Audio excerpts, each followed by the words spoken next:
All right. Welcome back, fellow TFFL owners. It is your TFFL webcast here on Wednesday, July 31st. We are kicking off the 2019 season here. We've got NFL training camps open. We have TFFL trades happening this week. TFFL draft weekend bills are due. We're getting close. Tomorrow's going to be August. We can start our countdown to draft weekend.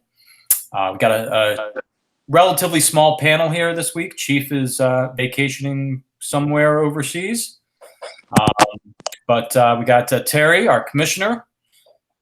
Hello, everyone. Nice. Wrestling with some audio problems. Yes.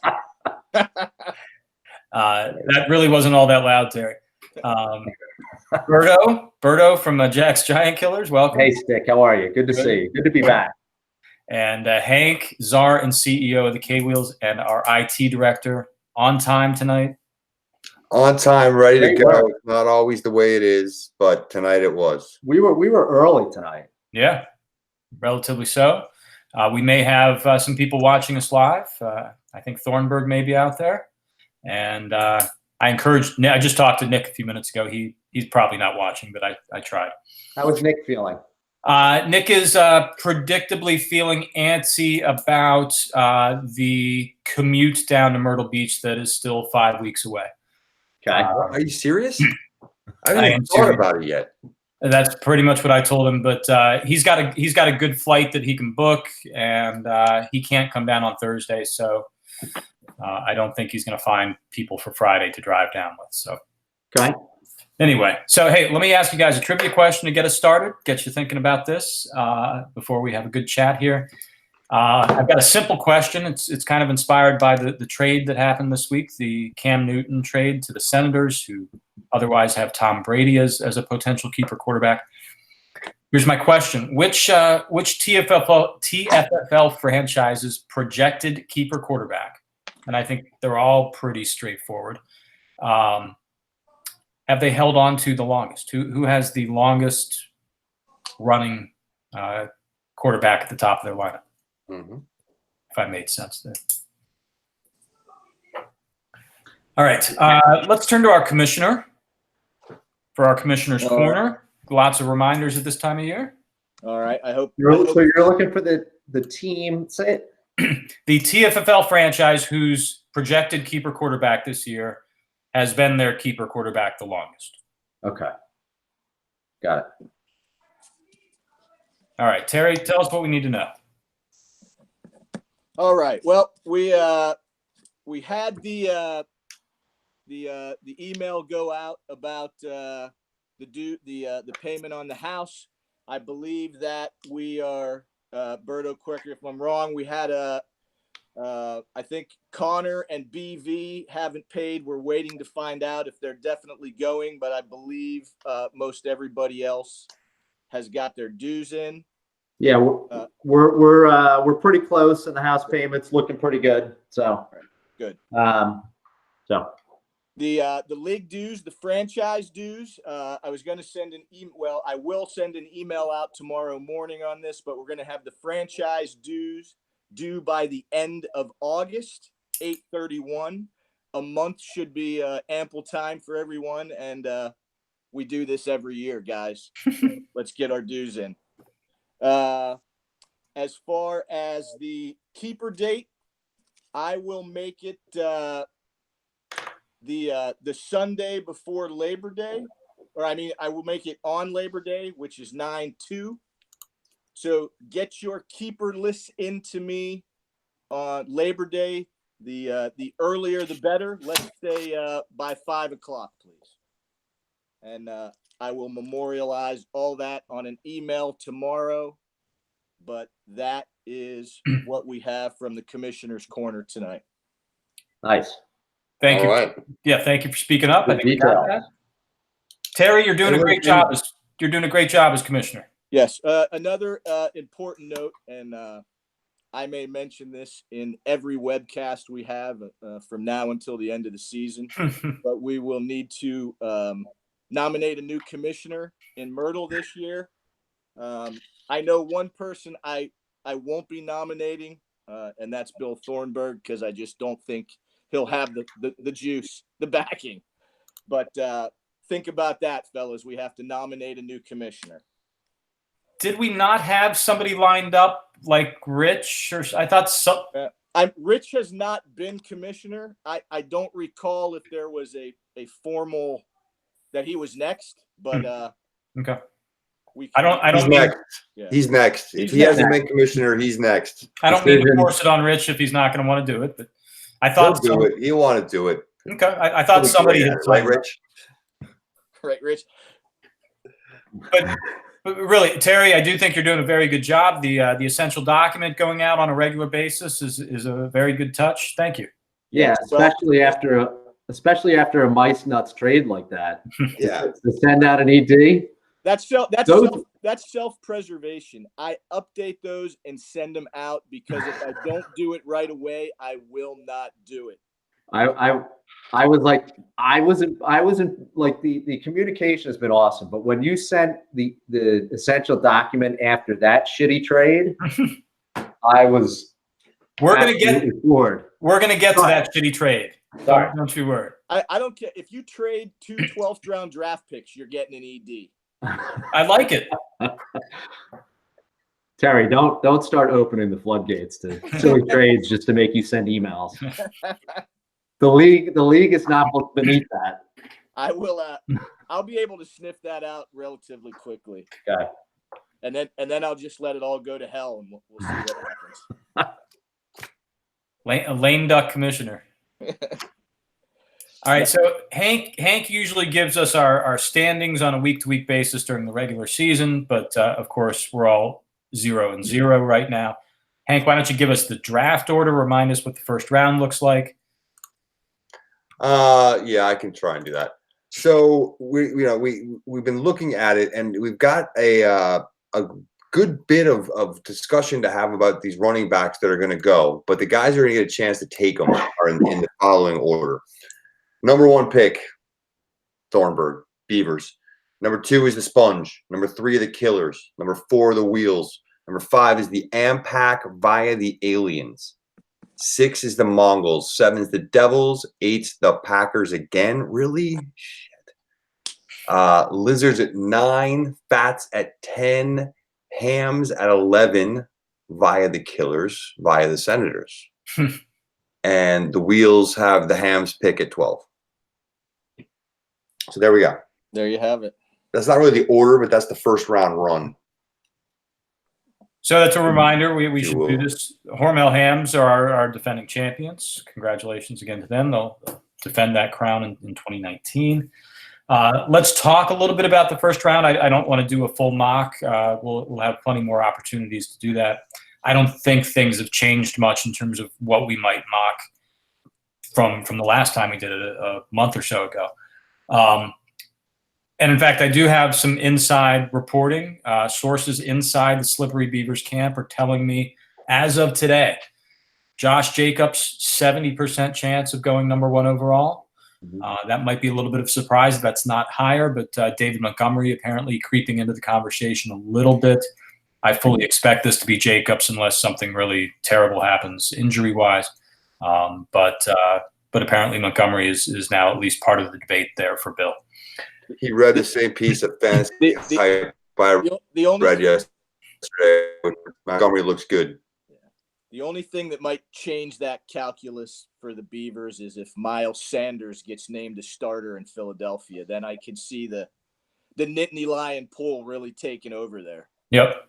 And I saw a positive blurb on Sanders today. Maybe he's creeping into the conversation as well.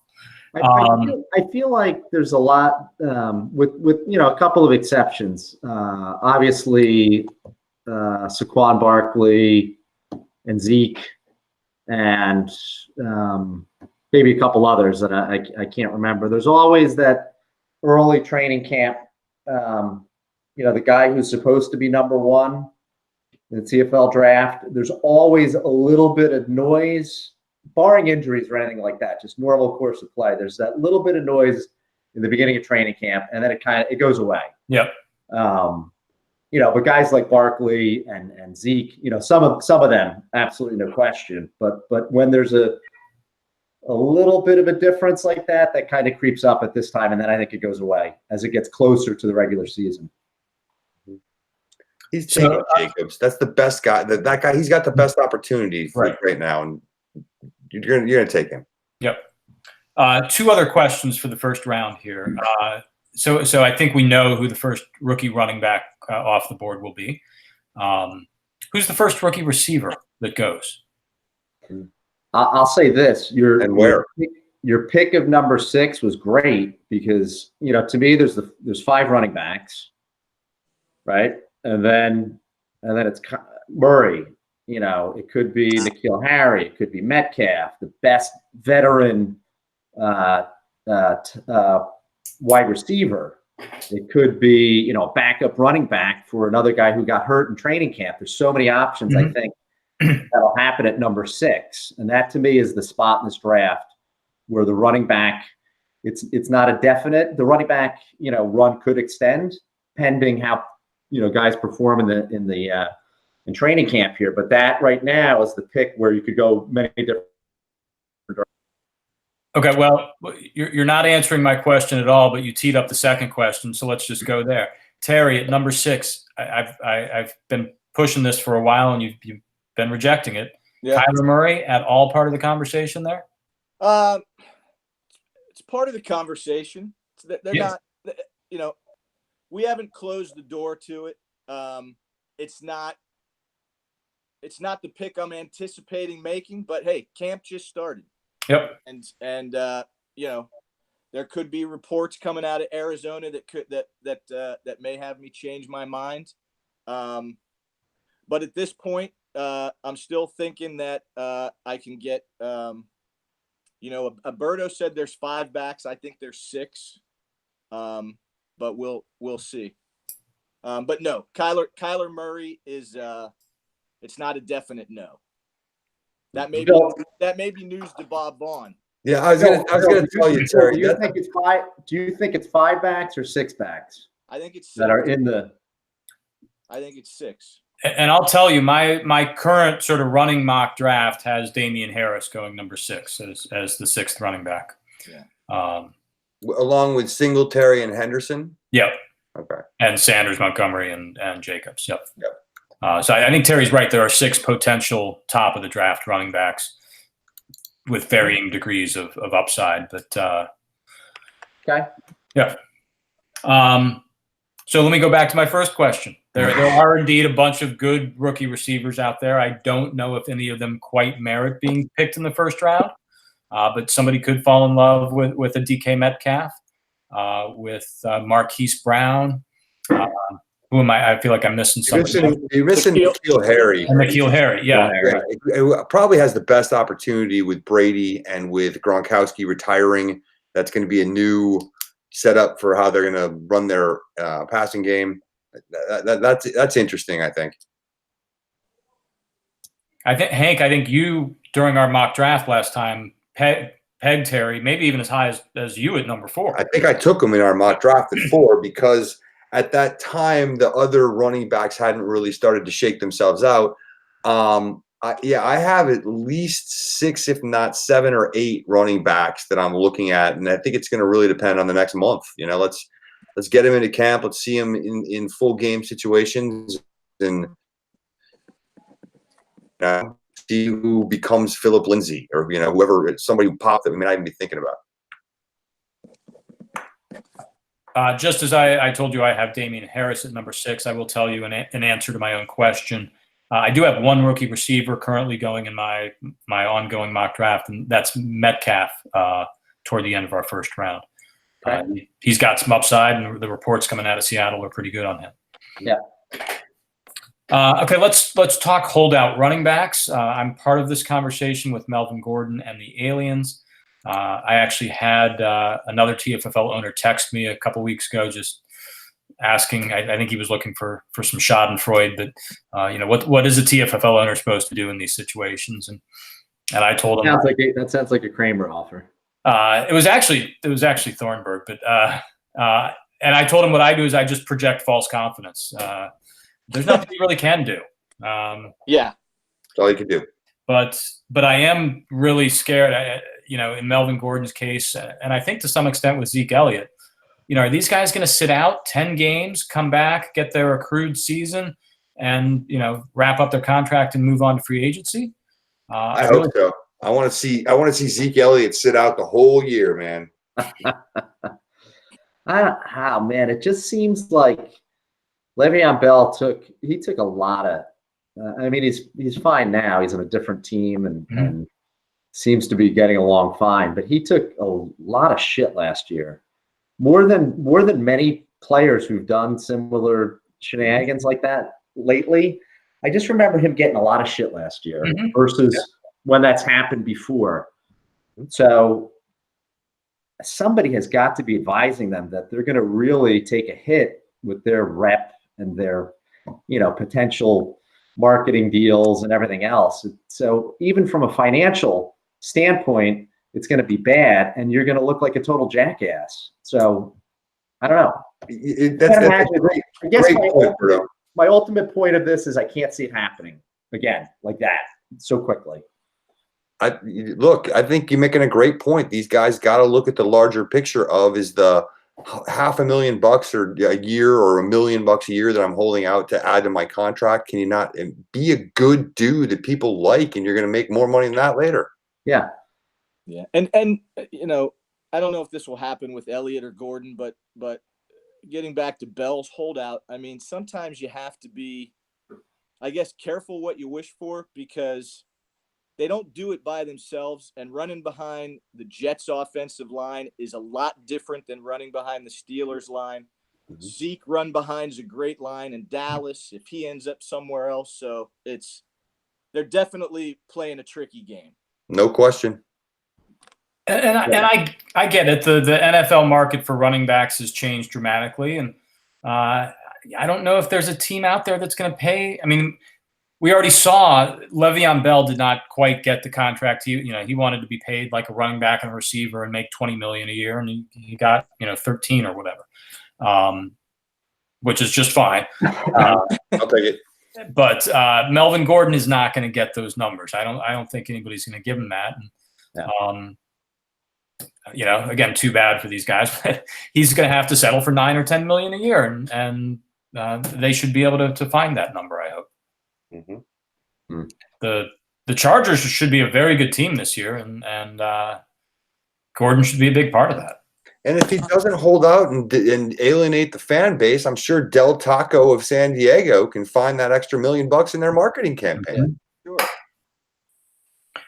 All right, let's talk about the Mice Nuts trade. But I wonder if it's really just Mice Nuts. So the Senators traded for Cam Newton. The compensation was indeed Mice Nuts. What was it, a 6-8 draft swap or something? Yeah. Lizards were not going to keep Cam Newton after trading for Baker Mayfield. But what are the Senators doing here? Are they going to keep Cam Newton and let Tom Brady go? Did they just do this for funsies to make a trade? Funsies. Berto, any inside scoop? So Kramer texted me the trade, and I texted back Mice Nuts. That was my response. It's not a bad trade. Kramer's was at the end of the 6th round. So what they traded is fine. The actual trade, what exchanged hands is fine, but I don't understand why to do it with Brady and Trubisky, because either you go 0 quarterbacks, right, and you get rid of both of them, you're not replacing them with a better quarterback. So from that standpoint, I don't totally get it. Yes, Brady is old and Cam Newton is better than Trubisky. I get that. So he's probably trying to split the difference with that equation, but it didn't make sense to me. This is new Cam, new shoulder, new throwing motion. Kramer's all in. New Cam? New Cam. Maybe, but Terry, I hope you're right, because if that's not the case, I'm concerned about Kramer. What are you doing? This is a move to deck chairs trade. Are you going to keep 2 quarterbacks? No. Why do this? Are you afraid Brady's going to retire? Yeah, there's not too much to criticize. I don't get it. he didn't give up. Unless he's getting Brady. Yeah, he didn't give up. He didn't give up that much, and I think that's what's the saving grace is. But if it's just curious, why not just keep Brady, and then you could draft Cam, Trubisky, a number of guys to be your keeper, maybe down the road. I don't know. Yeah, agreed. And listen, I hope he throws 15 touchdowns to DJ Moore. Let's see that, but I don't think that's going to happen. Kramer was bored. I'm hoping for half. Berto, I'm glad you brought up Trubisky. I had overlooked that Kramer has him as well. The Bears passing off. I mean, I think Trubisky's probably going to outscore Cam Newton this year with all the weapons they've got there now. That's the point. You either keep zero or you have the guy already. Right. All right, let's hate on a couple other franchises here, and we'll pull up one of our usual punching bags, the Boba Fats. One of the other big pieces of NFL news here over the last week or so has been the injury to AJ Green, ankle injury, out 6 to 8 weeks. Sounds like he's supposed to miss at least a couple games to start the regular season. Conveniently, one of those is against the Aliens. We also keep reading about Todd Gurley and how his load is going to be cut back this year.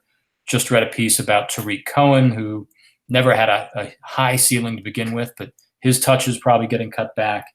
We're finding, as usual, lots of ways to nitpick the Boba Fats here. Are they going to prove us wrong again? Hello. I've already made the mistake of dismissing this team in the past, and I don't want to do it again. I think that they've got some challenges. Without Gurley at the top, his running backs really are not very good. And I mean, Burkhead probably being the second best running back that he's got on his roster. He does have Travis Kelce, which is a huge benefit. But the Gurley issue is one to watch, and let's see. I mean, I don't know exactly what the deal is, but it sounds like this is maybe something degenerative, and we'll see. But the Fats are gonna need Gurley to play well and need to have a good draft to win again. They'll be okay. The Fats find a way. I think man, it's like a tale of two teams here because they get Emmanuel Sanders back. Maybe some potential in Mike Davis. Something could happen there.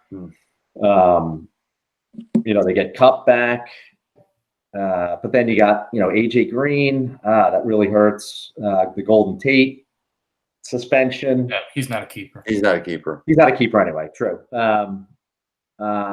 So I don't know. I mean, this is. I think they're going to be pretty good again. And if Goff, he keeps it together, they'll be good.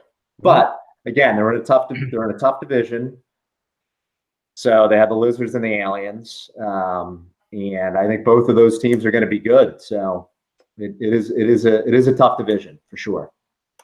Yeah, I think the Fats will be good again. And what the Gurley situation does is, the last 2 years with Gurley being as good as he was, he masked maybe some holes in his roster just because he was so good. So his margin, he'll still be good, but his margin for error is significantly reduced, I think, Gurley's going to be load management to steal an NBA term, maybe, like you said, degenerative knee condition. So,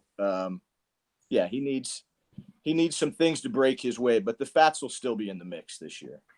Yeah, exactly what Terry said. I think that's exactly right. They'll find a way to be competitive, but in order to be back at the very top, Gurley needs to be there, and that's a question. Yeah, Gurley's the make or break piece there. I think another big question, Berto brought up Emmanuel Sanders, who's coming back from an Achilles injury last year, Cooper Kupp coming back from a torn ACL. I think the big question is, are those guys really ready to go, be 100%, be big-time contributors?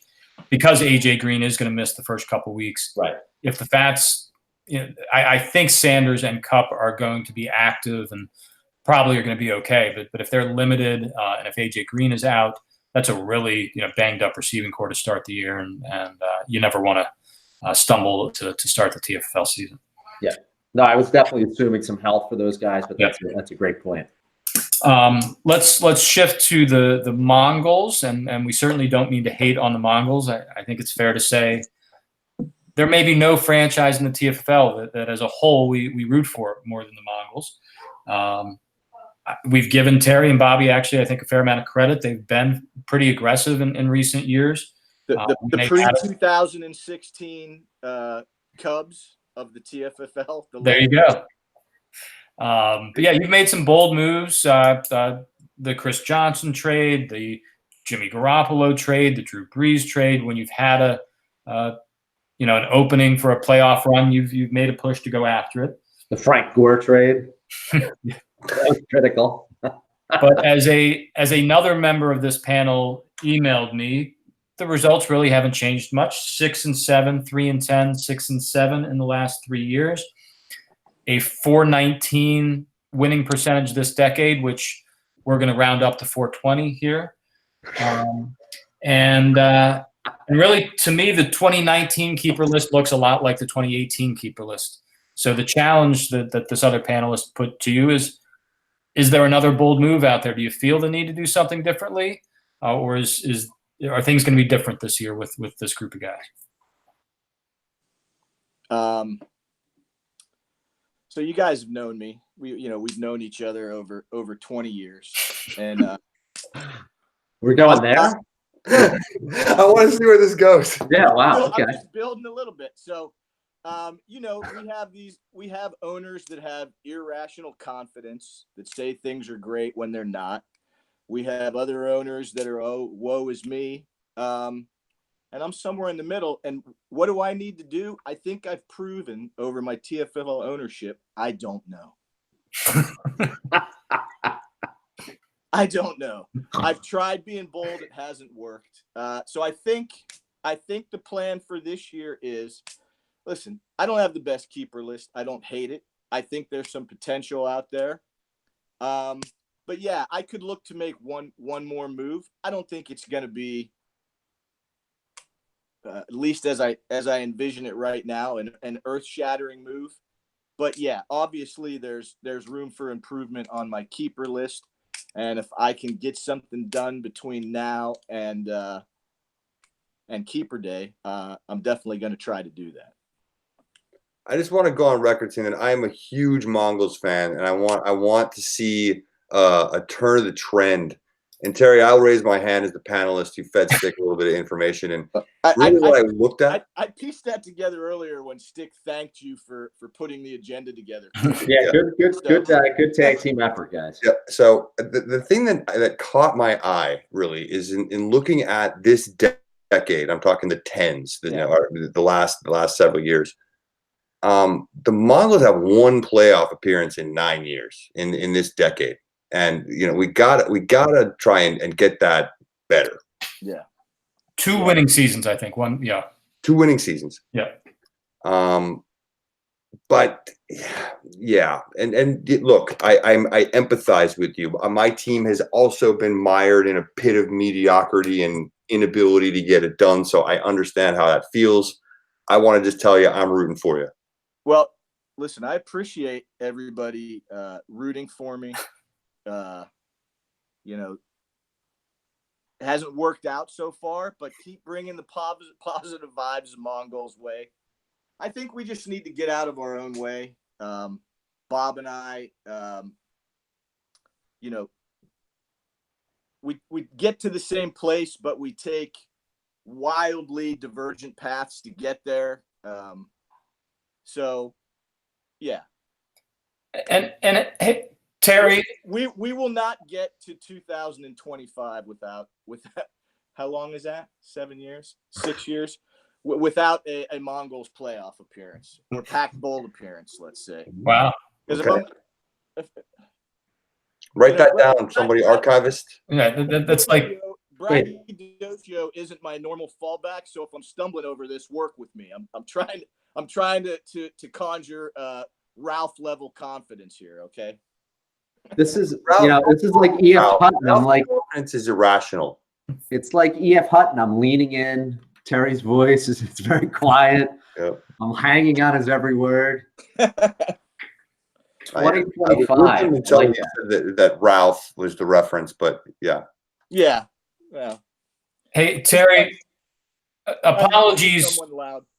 Apologies from the panel, because we certainly have not been good examples lately, most of us on this panel, in terms of doing well in the TFFL. So here's a quick question for you. We'll take 2 minutes for this. Look at the projected keeper lists if you can, or whatever. Without naming your own franchise, which member of our foursome here is most likely to make the playoffs this year?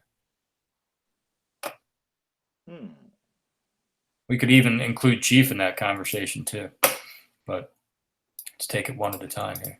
I'm putting the pressure on Stick.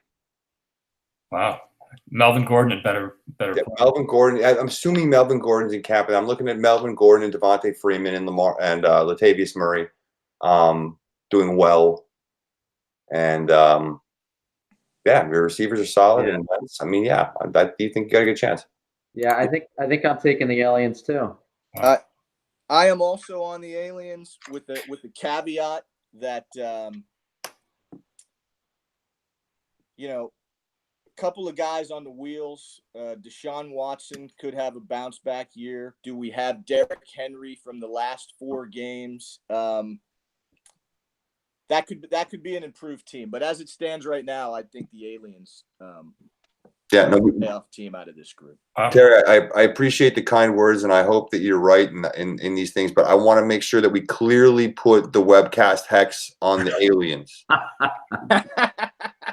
I'm surprised and grateful that you all said that. I'm not feeling very optimistic about this team right now, and certainly if Melvin Gordon does not play, that's going to be a big hit.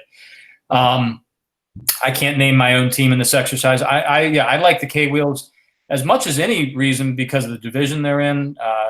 Giant Killers have certainly improved their keeper list an awful lot, but they're still on the bounce back.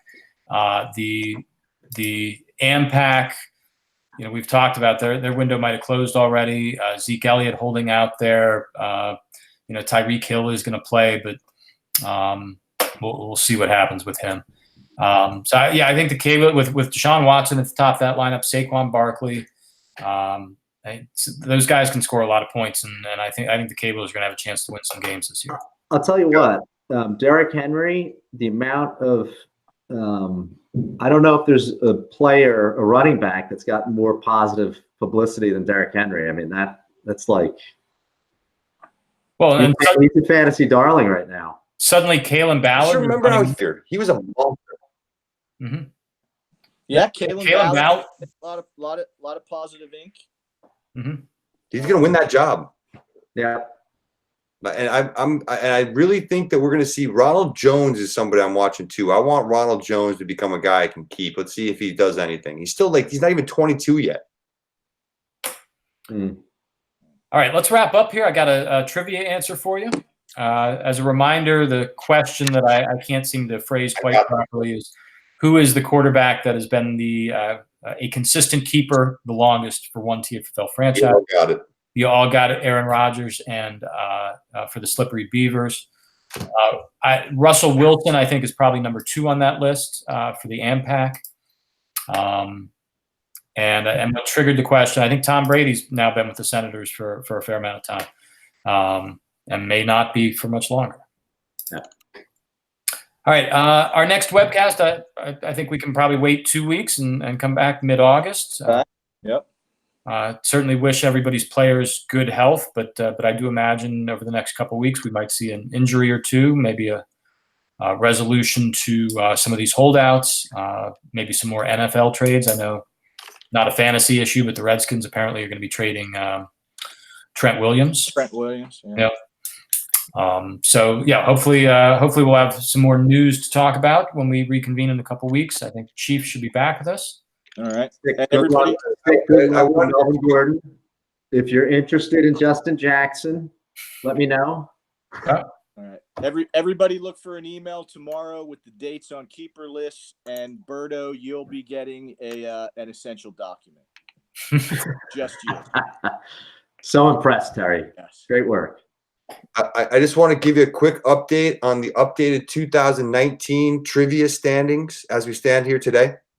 The current standings are in last place is a tie of Terry and me. We only have 4 points.